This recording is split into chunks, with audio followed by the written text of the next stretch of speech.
Buenos días, estamos en las reuniones anuales del Grupo del Banco Mundial y el Fondo Monetario Internacional que se realiza este año en nuestro país. En esta oportunidad estamos con el embajador de Perú en Washington, Luis Miguel Castilla. Embajador, muchas gracias por No, atendernos muchas el día de hoy. gracias, encantado. La primera pregunta que le quiero plantear es si nos puede hacer un balance de lo que ha sido hasta hoy esta importante reunión en nuestro país. ¿Qué se puede decir ya como resultado de esta serie de reuniones que se vienen dando desde hace unos días? Bueno, ante todo, creo que esto me trae recuerdos porque hace 3 años firmé en nombre del gobierno peruano el acuerdo con el Fondo Monetario y el Banco Mundial, cuando era ministro de Economía, en Tokio, para traer estas reuniones acá a Lima.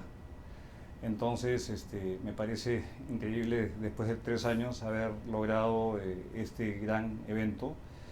Y en la parte de la organización, la infraestructura desplegada, el esfuerzo que ha hecho el Perú por tener un evento de esta magnitud que no tiene precedentes, creo que muestra la capacidad del peruano de lograr las cosas cuando digamos, se las plantea en objetivos claros y trabajo fuerte. Las discusiones obviamente han versado en términos de cómo los países deben transitar de un mundo boyante donde los precios de los commodities eran altos, el costo del capital bajo, había crecimiento en los países emergentes, ganancias en el ámbito social, a un mundo en el cual los vientos soplan en contra, y en esta transición obviamente los países que están más con mayor, digamos, instrumental para sortear esta inestabilidad van a lograr diferenciarse. En este caso el Perú es un país que tiene fundamentos muy sólidos que han sido relevados por los distintos foros que hemos escuchado, y es un país que de hecho ha invertido y ha empezado procesos de reforma que nos van a permitir crecer en un entorno mucho más adverso. ¿Cuáles diría yo que son las principales 3 o 4 áreas donde efectivamente hemos avanzado? Y son los mismos temas que Madame Lagarde, el Dr. Kim han tratado en sus intervenciones y en los múltiples seminarios que hemos escuchado a lo largo de los últimos días. Yo creo que el tema de la inclusión ha sido un tema muy fuerte, que de hecho el gobierno del presidente Humala se la tomó muy a pecho desde que entró, poner esto como un tema prioritario. Esta causalidad, donde no solamente hay que crecer para incluir, sino incluir para crecer, un círculo virtuoso. Han habido seminarios. Es insólito que el Fondo Monetario organice un seminario sobre inclusión social. Usualmente estos temas serán, de cierta forma, vistos por el Banco Mundial. Y creo que es muy indicativo del mundo en el cual vivimos y la prioridad que tiene ese tema, que el Fondo Monetario hable de ello. Lo segundo, creemos, es que es importante que los países se diversifiquen. Justamente aquellos que tenemos una alta dependencia de materias primas.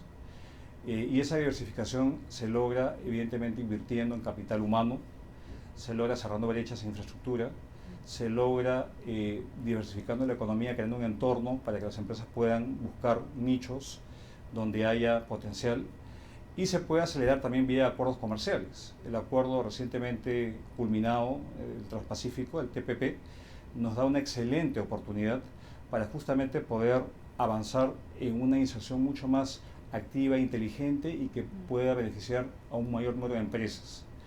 Entonces es un segundo punto. Y el tema de la productividad, que básicamente es finalmente el elemento central para que los países mantengan tasas de crecimiento y para que eso también se convierta en salarios elevados y que reditúen en un mayor bienestar de la población. El riesgo principal que advierten es cómo evitar retrocesos en el ámbito social. Ha habido un avance, de América Latina han salido más de 70 millones de personas de la pobreza en la última década.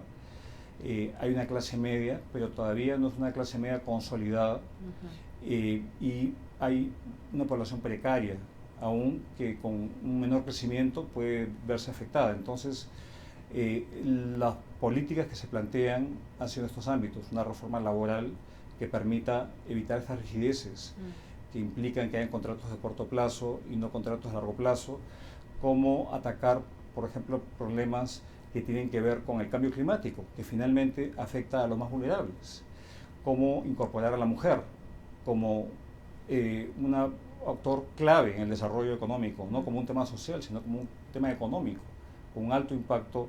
Entonces, son una agenda amplia de temas que el Perú ya ha estado trabajando y una invocación incluso del propio presidente del Banco Mundial, de que haya continuidad en estos esfuerzos que el gobierno del Perú ha trabajado en los últimos 5 años y un entorno, digamos, que nos va a ayudar, pero muy bien posicionados para poder transitar y obviamente perseverancia en que lo que se ha sembrado se va a cosechar a futuro.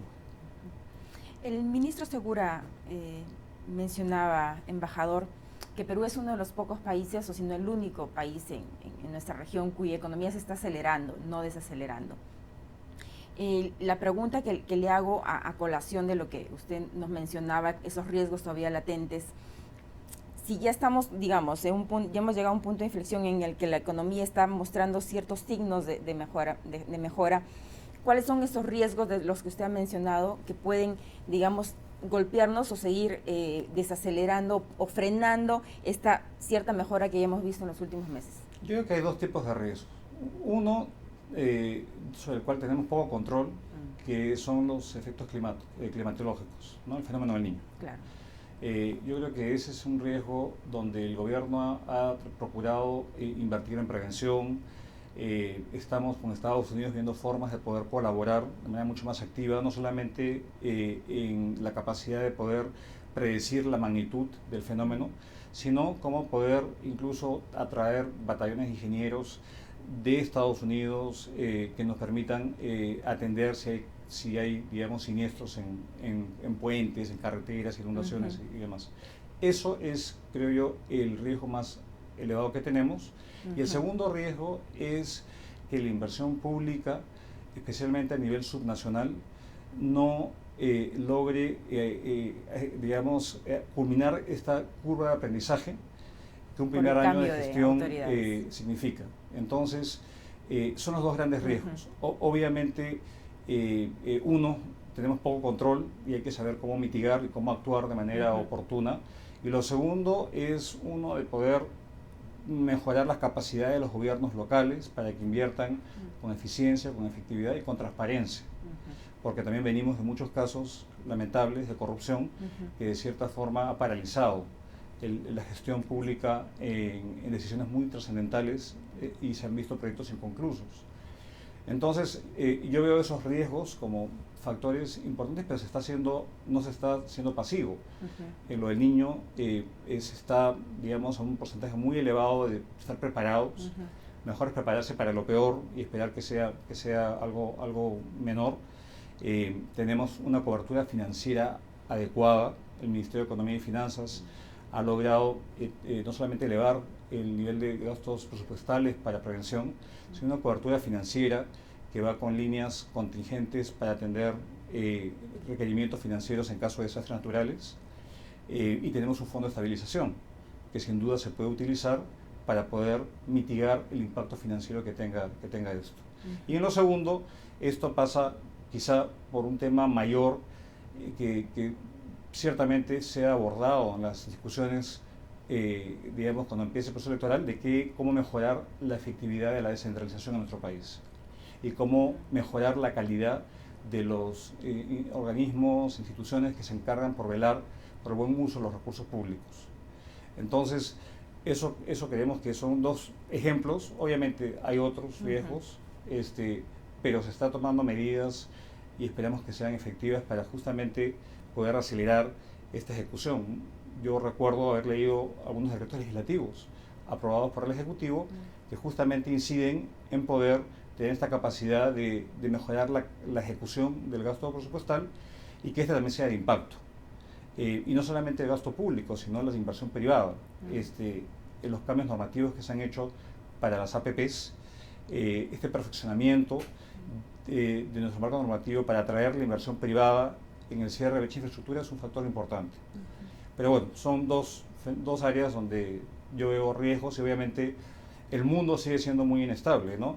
Acá tenemos la fortuna de tener amplias reservas internacionales, de ser un país sumamente solvente, un país que se da el lujo de emitir deuda y hay una sobre demanda de nuestros papeles, y eso demuestra la fortaleza macroeconómica que se está poniendo, digamos, a prueba en estos tiempos.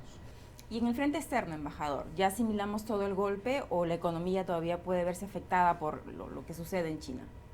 Bueno, yo creo que el tema es que el efecto China principalmente se ha dado por esta caída tan importante en los precios de los commodities. Y acá quizá un factor que distingue al Perú, digamos, el sector minero en el Perú, que se ve afectado por esta situación, es que somos uno de los países que tiene, digamos, los costos más bajos de operar en minería. Los costos de energía, los costos de mano de obra calificada, que nos permite ser competitivos.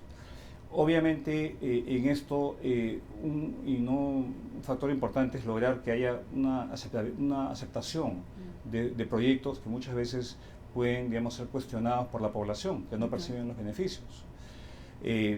Pero hay casos de éxito donde hay que sacar lecciones y hay casos, digamos, donde el gobierno y la sociedad, las empresas, la comunidad deben de cierta forma darse cuenta que esto tiene efectos múltiples en la economía. Un proyecto minero genera empleo en otros sectores que no están vinculados a la minería, por ejemplo. Y lograr este equilibrio famoso entre una actividad extractiva con sectores renovables. Entonces, creo que hemos aprendido mucho, hemos puesto estándares muy altos, lo cual está muy bien, y estamos tratando de cumplirlos en un entorno desafiante. Pero la minería, de hecho, se va a constituir en un puntal de crecimiento pese a la caída de precios. Resolver conflictos es parte del día a día de todos los países y creo que estamos aprendiendo las lecciones de qué hacer bien, repetirlo, lo que hemos hecho bien, repetirlo y obviamente aprender de los errores cuando no hemos sido efectivos en lograr adelantarnos a contener conflictos antes que estallen. El Banco de China, el vicepresidente del Banco de China ha mencionado en este foro que China va a seguir comprando commodities de América Latina, con una especie de mensaje de tranquilidad ha transmitido. Mi pregunta es, si vamos a tener de alguna manera cierta seguridad por ese lado, ¿no podría esto distraernos de las medidas o las acciones que está tomando el país para diversificar, que es uno de los temas que justamente se ha mencionado acá como protección ante estos escenarios? Lo que pasa es que ahorita el modelo chino ha sido basado en uno de tener tasas de inversión sumamente altas, de 40 a 45%. Y más bien el consumo ha sido un sector relegado. Entonces hay una especie de rebalanceo en China donde quizá comienzan a demandar menos metales, pero más alimentos, por ejemplo. Y todavía los flujos migratorios del interior hacia la costa en China implica obviamente de que hay población de que va a tener una demanda por productos alimenticios que Perú puede proveer. Entonces yo creo de que va a haber un ajuste y de hecho igual van a seguir invirtiendo, igual van a seguir demandando commodities. Ahora hay que ser mucho más competitivo en nuestro sector minero, pero también hay otros sectores, digamos, derivados de la minería, por ejemplo el sector metalmecánico, que es importante, el sector automotriz, por decir ahora un ejemplo, el TPP. En la producción automotriz hoy en día se puede exportar ciertas, digamos, piezas que en el Perú se hagan, que se ensamblen en México y que se exporten, digamos, a un tercer país, miembro del TPP, Japón o Australia, por dar un ejemplo. Entonces, sí tenemos mecanismos para poder, de cierta forma, mitigar esos impactos que China pueda tener. Obviamente China no es el único país que está creciendo menos, es en general todo el mundo emergente, los países en desarrollo están creciendo menos. América Latina se está contrayendo este año y hay un fuerte sesgo a la baja. Obviamente hay un país, Brasil, que domina mucho de esta discusión por el peso que tiene, que se está contrayendo, está en recesión.